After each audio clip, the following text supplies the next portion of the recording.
What's up, guys? Today we are going to talk supplements. Just a little bit about what I'm going to be taking for the next 16 weeks. A couple of you have been worried about positives and negatives. Just remember that this is just informative. Obviously, don't take anything without your doctor's supervision. This is just what I'm going to take. But obviously, you're more than welcome to ask me questions. You can email me, contact me on any of my social medias, things like this. Without further ado, let's get started. So, obviously, first of all, I'm taking a multivitamin. Basically, I like one that has lower vitamin D and lower vitamin A because I like to take those as separate supplements, and I also get it elsewhere, which you'll see later on here.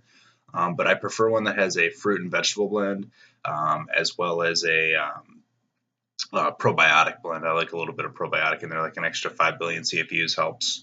Because I already take a probiotic, I take about a 25 billion daily, and this helps a lot with gut bacteria, digestion, things like this.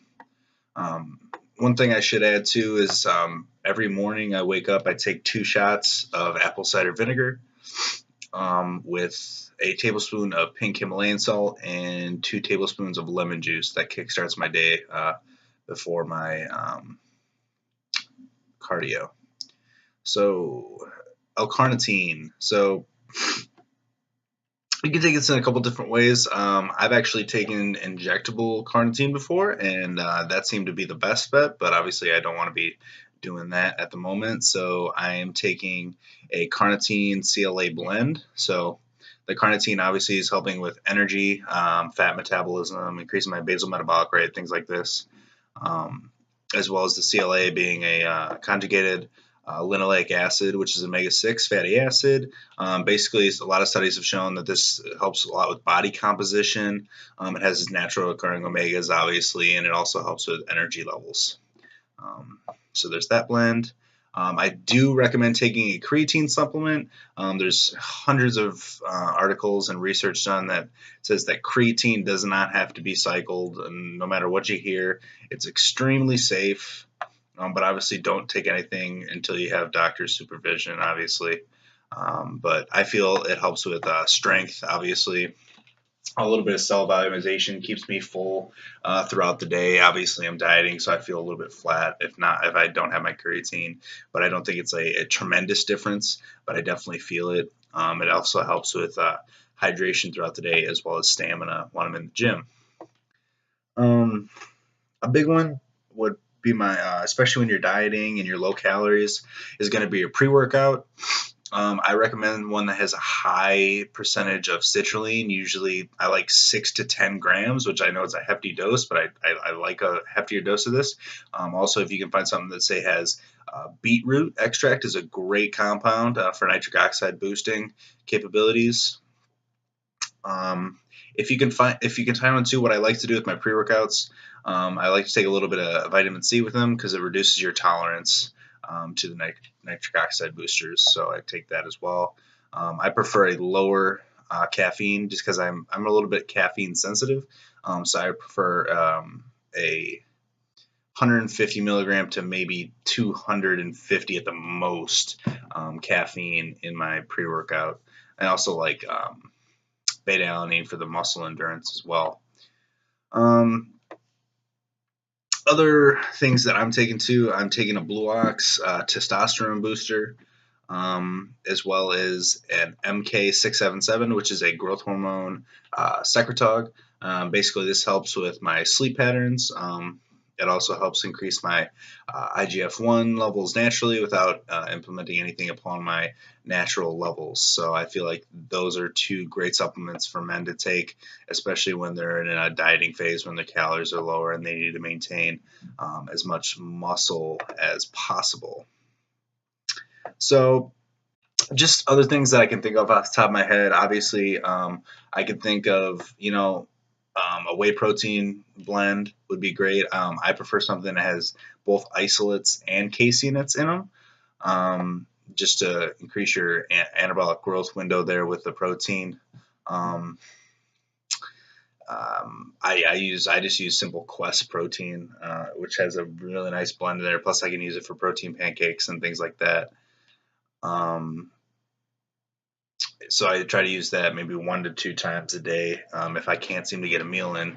Like today, I went to a Bulls game, so I wasn't able to get all my meals, even though I have them prepackaged. I was just a little lazy at the thing, so I just mixed up a shake and just had that instead.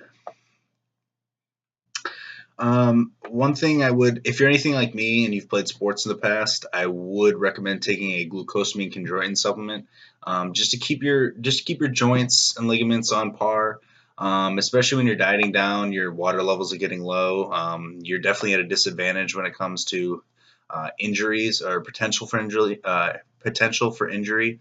I should say. I definitely have seen most of my injuries come from while I'm either dieting or right off the rebound from dieting. And this seems to be because of just lack of hydration or just lack of regulating the inflammatory structure. So um, other things I can think of, just I mean, you could add green tea throughout the day. This is a great one. I mean, if you're not a big caffeine person, you don't like coffee, green tea is a great supplement for that. Plus, it's got antioxidants in it, and it's got vitamin E, C's, things like this.